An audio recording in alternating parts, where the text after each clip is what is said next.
राधे राधे सभी भक्तों को। कार्तिक महात्म कथा पढ़ने से पहले हम अपने गुरु महाराज जी का ध्यान करेंगे। गुरुर्ब्रह्मा गुरुर्विष्णु गुरुर्देवो महेश्वरा गुरुर साक्षात परब्रह्म तस्मै श्री गुरुवे नमः। पुष्प अर्पण करेंगे। इसके बाद गणेश जी महाराज जी का ध्यान करते हुए जयकारा बोलकर उनकी कथा सुनेंगे। बोले गणेश जी महाराज की जय। कथा सुनने से पहले अपने हाथ में फूल और चावल ले लीजिए और कहानी सुनते समय कहानी में हुंकारा जरूर भरें, जिससे कि कथा का पूर्ण फल प्राप्त हो। बोलिए गणेश जी महाराज की जय। एक बार एक बुढ़िया थी, मिट्टी के गणेश जी की पूजा किया करती थी। रोज बनाती थी, रोज गल जाते थे। एक दिन बुढ़िया ने देखा कि एक सेठ का मकान बन रहा है। वह मिस्त्री के पास गई और बोली, भैया मेरा पत्थर का गणेश खरीद दो। मिस्त्री बोला कि जब तक हम तेरा पत्थर का गणेश खड़ेंगे जब तक पूरी दीवार नहीं चिल्लेंगे। बुढ़े बोले कि राम करे तुम्हारी दीवार टेढ़ी हो जाए। ऐसा कह के बुढ़िया चली गई। शाम को सेठ आया तो उसने पूछा कि आज कुछ भी काम नहीं किया। तो मिस्त्री बोला कि एक बुढ़िया आई थी, कह रही थी मेरा पत्थर गणेश खड़ा दो। हमने नहीं खड़ा तो ऐसा हो गया। सेठ ने बुढ़िया को बुलवाया और हम तुम्हारे सोने के गणेश जी खड़वा देंगे, तुम्हारी दीवार सीधी करा दो। सेठ ने बुढ़िया को सोने के गणेश जी खड़वा दिए, उसकी दीवार सीधी हो गई। जैसे सेठ के बिगड़े काम सीधे करे ऐसे हम सबके करना, कहते सुनते हुंकारा भरने वालों के करना। बोलिए गणेश जी महाराज की जय। कार्तिक महात्म अध्याय 15। देव श्री नारद जी बोले, इसके बाद जलंधर ने सिंहिका के पुत्र राहु को दूध बनाकर शिवजी के पास भेजा। राहु ने वहां पहुंचकर नंदी द्वारा अपने आगमन की सूचना शिवजी को भिजवाई और नंदी के कहने से राहु शिवजी के पास गया। शिवजी ने आंख के संकेत से उसे अपनी बात कहने के लिए कहा तो वह बोला, हे वृषभध्वज, जिसकी देवता और सूर्य आदि सेवा करते हैं, जो तीनों लोकों का राजा है, उस राक्षस राज जलंधर की आज्ञा को सुनिए। उनका संदेश है कि पार्वती तुम्हारे योग्य नहीं है, क्योंकि तुम शमशान में रहते हो, नंगे शरीर से रहते हो और उस पार्वती के शरीर की कांति सोने के समान है।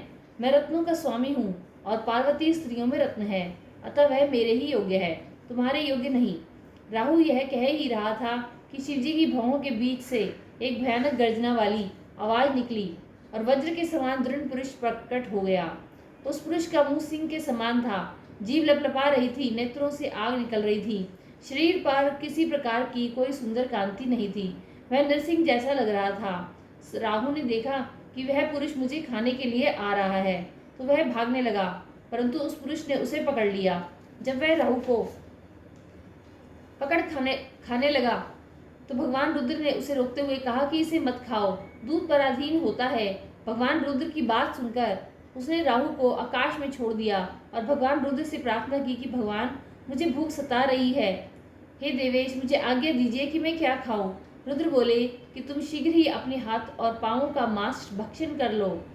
शिव की इस प्रकार की आज्ञा पाकर उस पुरुष ने अपने हाथ पांवों का मांस इस तरह खाया कि केवल उसका शरीर ही शेष रह गया।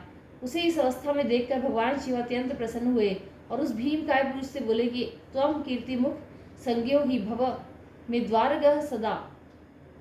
आज से तुम्हारा नाम कीर्तिमुख होगा और तुम मेरे द्वारपाल बनकर रहोगे। तब से कीर्तिमुख शिवजी के द्वार पर स्थित रहता है। पहले कीर्तिमुख का पूजन होता है। उस भीमकाय पुरुष से जुटा हुआ राहु आकाश में बर्बर स्थान में जा गिरा। इस कारण वह बर्बर नाम से पृथ्वी पर प्रसिद्ध हुआ।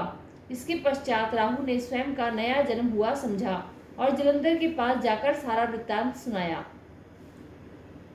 कार्तिक महात्म 15वां अध्याय संपूर्ण। बोलिए कार्तिक के ठाकुर की जय, तुलसी मैया की जय।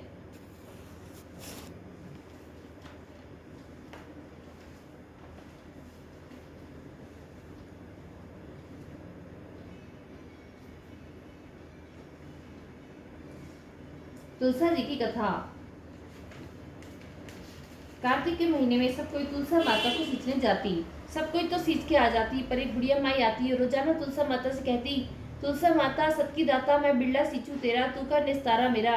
तुलसा माता अडुआ दे लडुआ दे, पीताम्बर की धोती दे, मीठा मीठा घास दे, बैकुंठ का वास दे, चटके की चाल दे, पटके की मौत दे, चंदन का काट दे, झालर की झिंकार दे, साईं का राज दे, दाल भात का जीवन दे, 11 का दिन दे, कृष्ण का कांधा दे। इतनी बात सुनकर तुलसा माता सूखने लगी। भगवान ने पूछा कि तुम्हारे पास तो इतनी औरतें आती हैं तुम्हें जिमावे गावे, तो भी तुम कैसे सूखने लगी। तुलसा माता ने कहा कि एक बुढ़िया माई आती है जो रोजाना इतनी बात कहकर जाती है। मैं और तो सब कुछ दे दूंगी, पर आप श्री कृष्ण जी का कांधा कहाँ से दूंगी। थोड़े दिन बाद बुढ़िया माई मर गई। सब कोई उसको उठाने लगे, पर वह इतनी भारी हो गई कि किसी से उठे ही नहीं। तब सब कोई कहने लगे कि पाप घाट की माला फिरती थी जिससे इतनी भारी हो गई। भगवान बूढ़े ब्राह्मण का रूप धारण करके आए। सबसे पूछने लगे कि इतनी भीड़ क्यों हो रही है। सब बोले कि एक बुढ़िया मर गई है, पाप नहीं थी इसलिए किसी से नहीं उठती। तब भगवान बोले कि इसके कान में मुझे एक बात कहने दो तो ये उठ जाएगी। सबने कहा कि तू भी मन की निकाल ले। भगवान ने जाकर उसके कान में कहा कि बुढ़िया माई तू बिरला सींचे मेरा, मैं करूँ निस्तारा तेरा। बुढ़िया माई अडुआ ले गडुआ ले, पीताम्बर की धोती ले, मीठा मीठा घास ले, वैकुंठ का वास ले, चटके की चाल ले, पटके की मौत ले, चंदन का काट ले, झाल की झिंकार ले, साई का राज ले, दाल भात का जीवन ले, 11 का दिन ले, कृष्ण का कांधा ले। इतनी बात सुनते ही बुढ़िया माई हल्की हो गई। भगवान कंधे पर ले गए, उसकी मुक्ति हो गई। हे मेरी तुलसी मैया, जैसे मुक्ति उसको करी ऐसे हमारी करना, जैसे उनको कांधा दिया वैसे हमें भी देना। कहते सुनते हुंकारा वाले सबको देना। बोलो कार्तिक के ठाकुर की जय, तुलसी मैया की जय। पथवारी माता की कथा। एक बुढ़िया थी, उसने अपनी बहू से कहा कि तू दूध दही बेच के आ। वह बेचने गई तो रास्ते में औरतें पीपल पथवारी सींच रही थी। उनको सींचता देखकर बहू ने पूछा कि तुम यह क्या कर रही हो। औरतें बोली कि हम पीपल पथवारी सींच रही हैं, इससे अन्न और धन होता है, 12 वर्ष का बचा हुआ पति मिल जाता है। बहू बोली ऐसी बात है तो तुम पानी से सींचती हो तो मैं दूध से सींचूंगी। गुजरी बहू रोजाना दूध दही बेचने नहीं जाती, वह रोजाना दूध तो पीपल में और दही पथवारी में सींच देती। सास दूध दही का दाम मांगती तो कहती थी कि महीना पूरा हो जाने पर दूंगी। कार्तिक का महीना पूरा हो गया। पूनों के दिन बहू पीपल पथवारी के पास जाकर बैठ गई। पथवारी ने पूछा कि तू मेरे पास क्यों बैठ गई। बहू बोली कि सास दूध दही का दाम मांगेगी। पीपल पथवारी बोली मेरे पास क्या दाम रखा है, ये भरा डीडा पान पत्र है, इसको ले जा। बहू ने वही ले जाकर कोठरी में रख दिया और डर के मारे कपड़ा उड़कर सो गई। सासू बोली बहू पैसे ला। बहू बोली कोठरी में रखा है।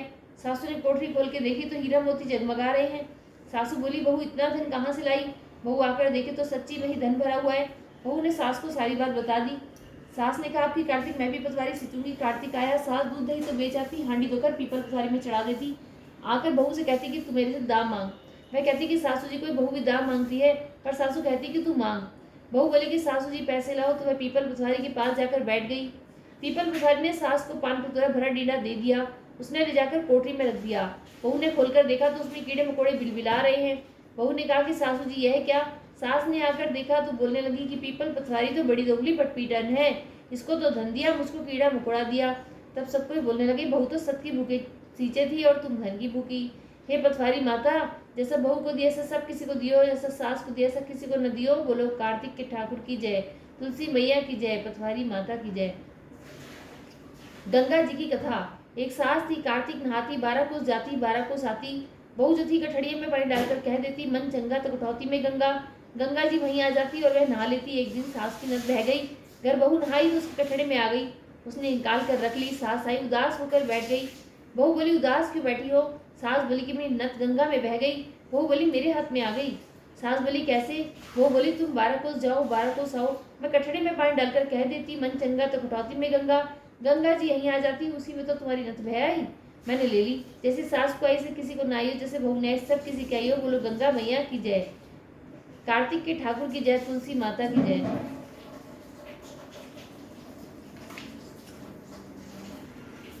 नितनेम बाबा की कथा। एक छोटी सी लड़की नितनेम की पूजा करती थी। भावस बोली काम की न धाम की, सारा दिन नितनेम नितनेम करती रहती है। लड़की एक टांग से खड़ी होकर बोली कि हित नितनेम बाबा, जो मैं सच्चे मन से धाती हूँ तो सोने की मूर्ति बनकर आले में विराजमान हो जाओ।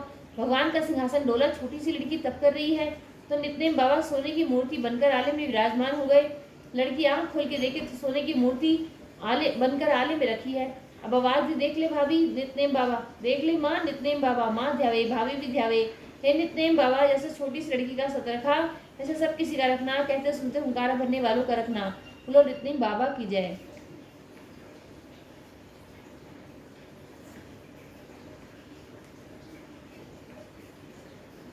मंगलवार की कथा। हनुमान जी के मंदिर में एक साहूकारनी रोज जाया करती थी। चूरमा की पिंडी और एक रोटी ले जाती।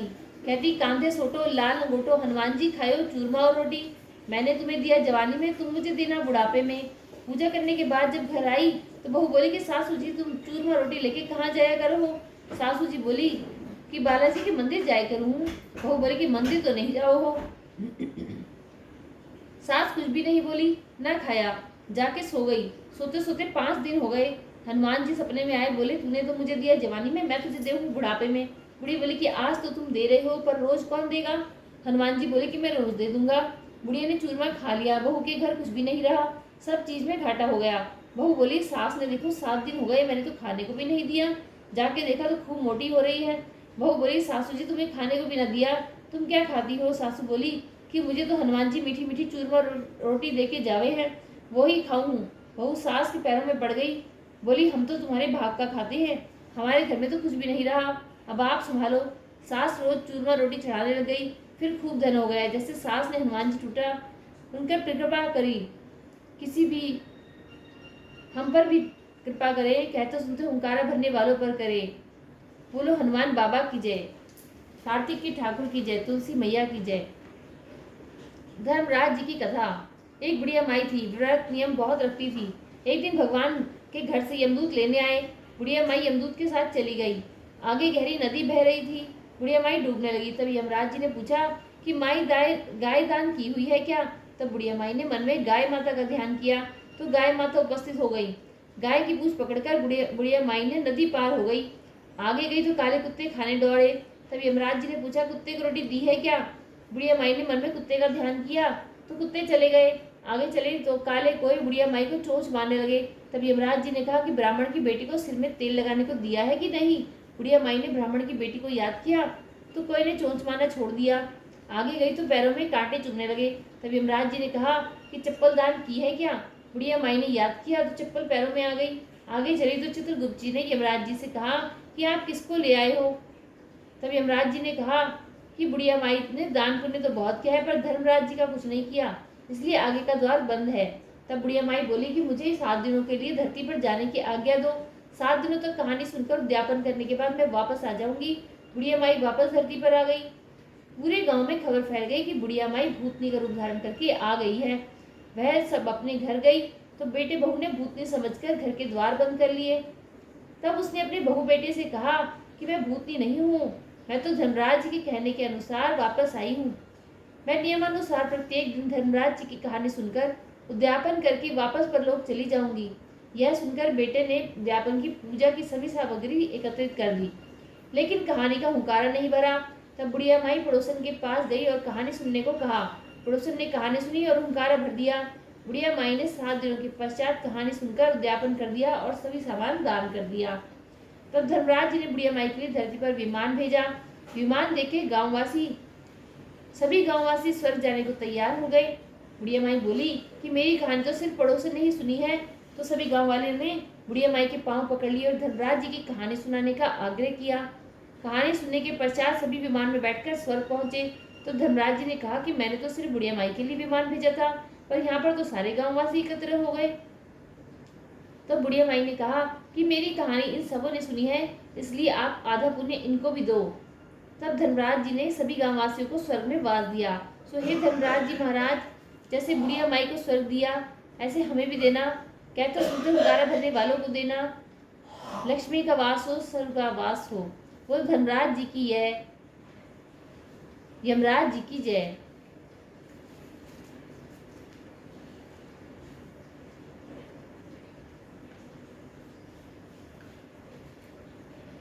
लपसी तपसी की कथा। एक लपसी था, एक तपसी था। तपसी तो भगवान की तपस्या करता है, लपसी रोजाना 1.25 सेर का हलवा बनाकर भगवान को भोग लगाकर टाली हिलाकर जीम लेता। एक दिन दोनों में झगड़ा हो गया। लपसी बोला मैं बड़ा, तपसी बोला मैं बड़ा, क्योंकि मैं भगवान की तपस्या करता हूँ। इतने में नारद जी आए। दोनों पूछने लगे कि कौन बड़ा है। तब नारद जी ने बोला कि तुम्हारा फैसला मैं करूंगा। दूसरे दिन तपसी नहा कर आने लगा तो नारद जी ने 1.25 करोड़ की मुद्रा तपसी के आगे गिरा दिया। उसने आंख खोलकर देखा तो मुद्रा पड़ा है। उसने उठाकर पैर के नीचे दबा लिया और तपस्या करने लगा। उधर लपसी ने 1.25 सेर का हलवा बनाकर भगवान को भोग लगाकर टाली हिलाकर जीम लिया। इतने में नारद जी आए, दोनों को अपने पास बिठाया। दोनों पूछने लगे कि कौन बड़ा है। नारद जी ने तपसी से कहा कि अपना पाँव हटा। पाँव हटाते ही मुद्रा निकला। तब नारद जी बोले कि मुद्रा चुराने से तेरी तपस्या भंग हो गई, इसलिए लपसी बड़ा है। तपसी कहने लगा कि मुझे मेरी तपस्या का फल कैसे मिलेगा। नारद जी बोले कि तेरी तपस्या का फल कार्तिक नहाने वाली देंगी। सब कहानी कहकर तेरी कहानी नहीं कहेंगी तो कार्तिक का फल तुझे हो जाएगा। धोती देकर अंगोछा नहीं देवे, सीधा देकर दक्षिणा नहीं देवे, ब्राह्मण जिमाकर दक्षिणा नहीं देवे, दीवा चास के हाथ न जोड़ो तो तेरा पुण्य। कपड़ा देके बटन न लगाएं, दाहिने हाथ का नाड़ा बांधे तो सबका बल तुम्हें हो जाएगा। इतना कह के नारद जी चले गए। बोले कार्तिक के ठाकुर की जय, तुलसी मैया की जय। आपको कहानी अच्छी लगे तो कमेंट में राधे राधे जरूर लिखें और चैनल को लाइक और सब्सक्राइब करें। राधे राधे।